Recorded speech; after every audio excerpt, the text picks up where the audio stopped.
Okay, before I start this review, I just want to get this right out of the way. All the monsters in this movie, especially King Kong, I want toys of all of them. I don't care if I'm a full-grown adult, I want them as toys. I want them now. If you want to make me happy, give me toys. When Christmas comes, get me toys of all these monsters, because they are all awesome. You know what the only King Kong toy I have is? This thing right here. This thing. I got this years and years and years ago because it cost 99 cents, and because I thought it was adorable. I've had it ever since. King Kong isn't this big. Look how puny this little guy is. I want a full, not life-size King Kong toy, because that would be too big, especially based on the Kong in this movie. But I need a real King Kong toy. Look at him, he's lonely. Okay, rant over. I just wanted to get that right out of the way. The monsters are cool in this movie. Okay, geeking out aside. Hey guys, it's your buddy, Jake Dominguez, back with another movie review. Today I'm going to review one of my most anticipated movies of the year, Kong Skull Island.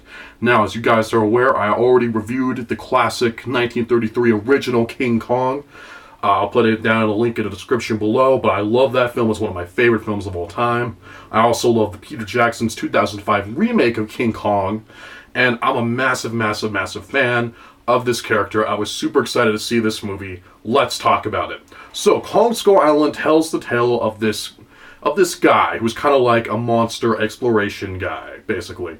But he doesn't tell anybody that. He's actually like a scientist or something. But he wants to go to this island, known as Skull Island, to experiment on it. It's that sort of thing. Try to find out what's there. This takes place in the 1970s, right after the Vietnam War. And when I say right after the Vietnam War, I mean like the day after or whatever. And he and a bunch of soldiers who were just fighting in Vietnam head over to this island.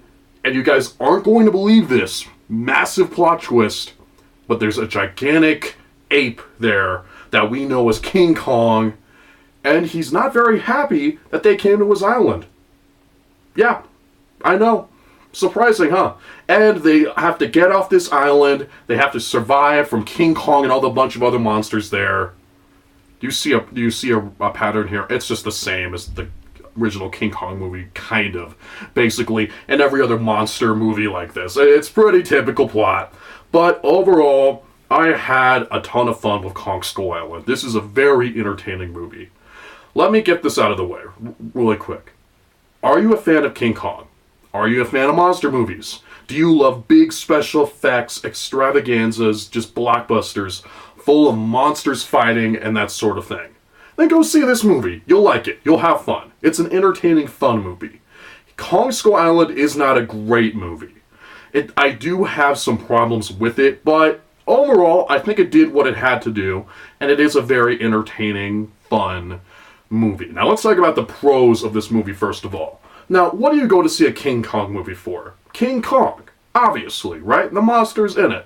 And as I've already said, the monsters in this movie are great. They nailed it. They're all awesome. They're all really fun and entertaining. Whenever King Kong punches them, it's really awesome. As I've said before, I want toys of all of them. I hope Hot Toys makes models of all of them or whatever, because they would sell out instantly. The monsters are awesome. King Kong himself is extraordinary. These visual effects are amazing.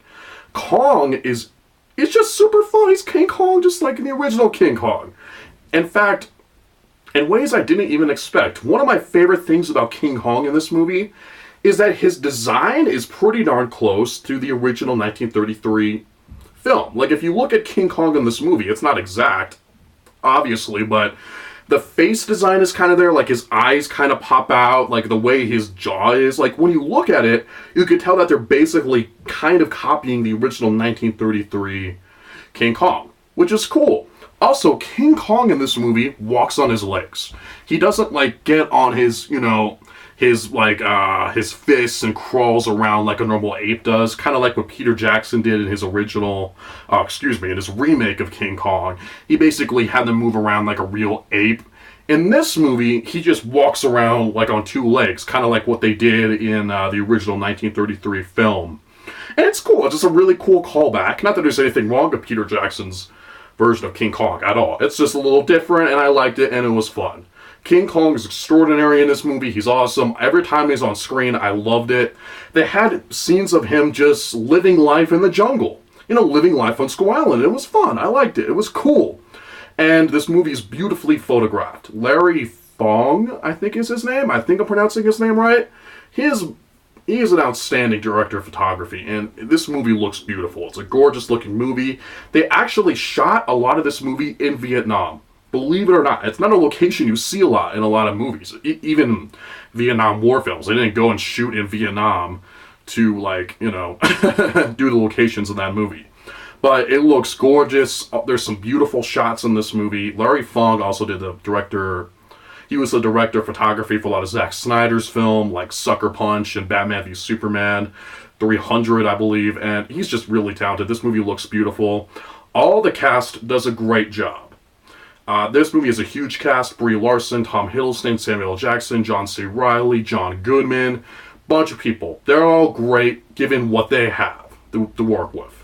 And that goes to probably my biggest problem with Kong Skull Island or one of my biggest problems, is the characters themselves. When it comes to King Kong and the monsters, they're all great. A+, probably. They're awesome.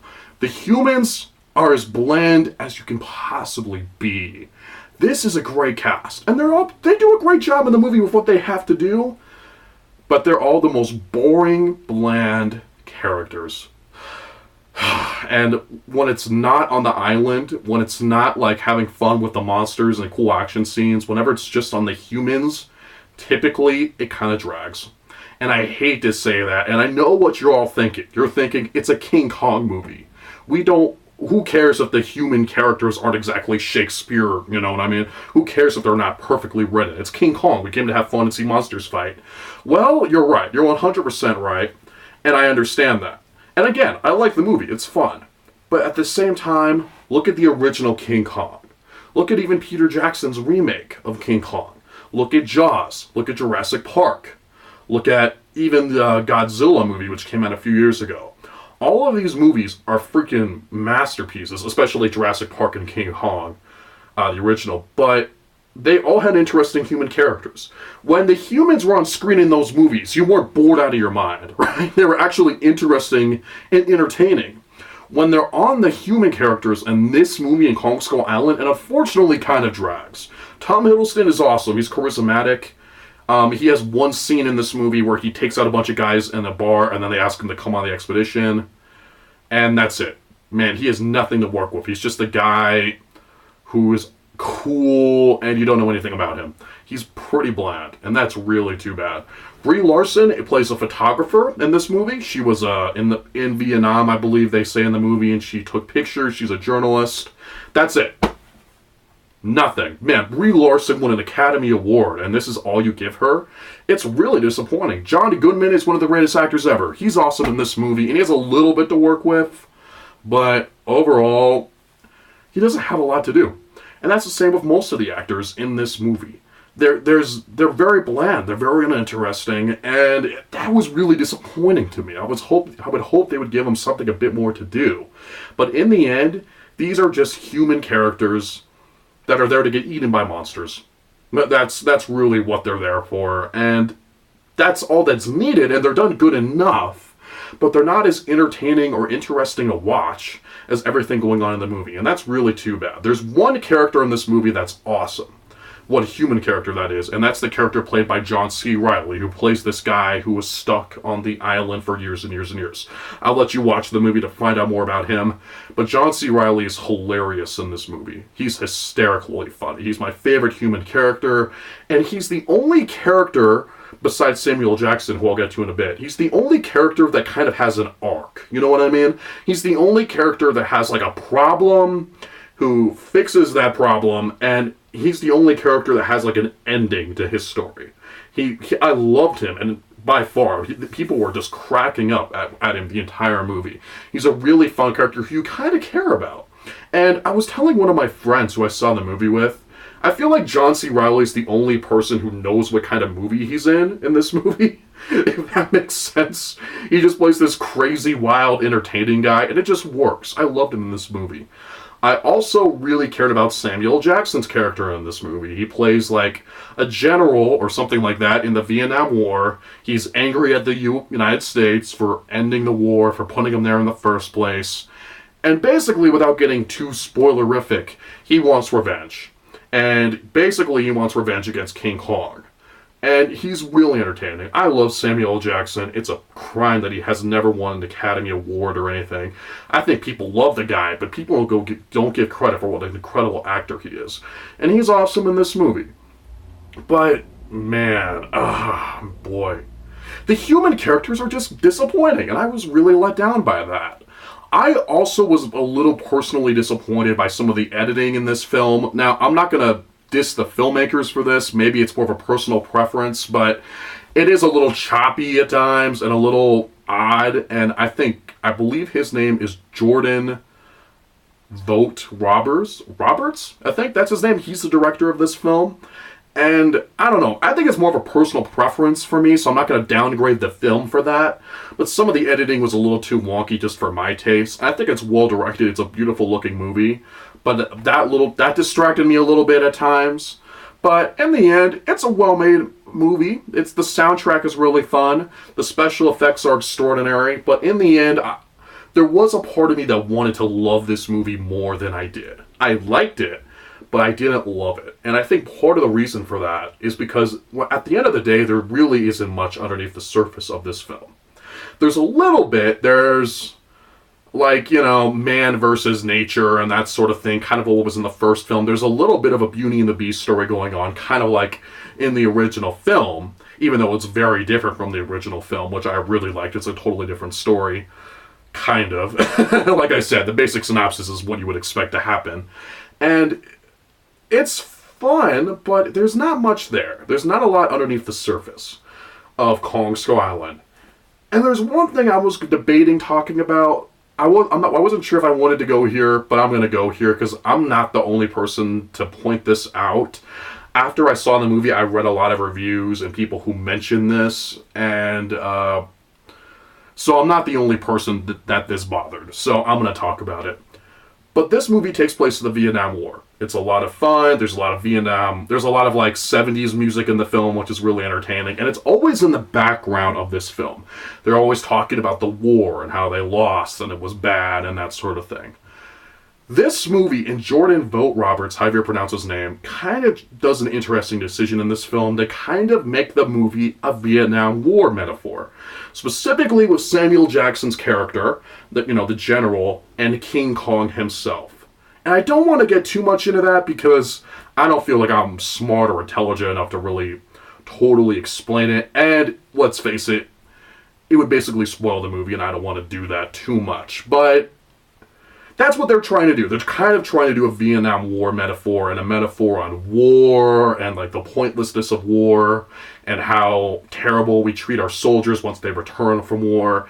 It's a good message, and it's one I'll leave you to kind of explore in the movie, but I mean, it kind of works, like I got it. I respect them for trying, but overall, I don't think they 100% got it. It's just based on what happens in the movie and the character motivations in the movie and what Samuel Jackson's character does in this movie. It's kind of at odds with that message, and I don't think they 100% really got it. In the end, it's just, there's not a lot under the surface of Kong Skull Island. And when it tries to be, with the metaphor of the Vietnam War, it kind of fails. I don't think they 100% got it. In the end, I liked Kong Skull Island. There's a really cool end credit scene. Stay behind for the credits. It made me really excited. It was fun. There's definitely some great things coming in this universe. But overall, I don't know. It's a good movie. I liked it, but I wanted to love it. And for what it was, I had fun, I enjoyed it, I want to see what they do next, but it could have been a lot better. So I'm going to give Kong Skull Island a B-. It's a good movie, I would recommend it. If you want to see it, go see it, you'll enjoy it. But it could have been a lot better, and, it's good, I liked it. I wanted to love it. That's my main thoughts on Kong Skull Island. Guys, what did you think of Kong Skull Island? Comment down below about what your thoughts on this movie were. And what is your favorite monster movie of all time? Like, I'm talking big, huge monsters like King Kong. What's your favorite monster movie? Mine is probably Jurassic Park. That's probably my favorite of all time. Let me down in the comments below. Let me know in the comments below. Blah, blah, blah. And thank you so much for watching. If you like this video, don't forget to like and subscribe. And never forget, I'm your friend. I'm always going to be there for you. Thank you so much for being my friend. You guys are awesome. Thank you so much, and I'll see you next time. Andrew Garfield,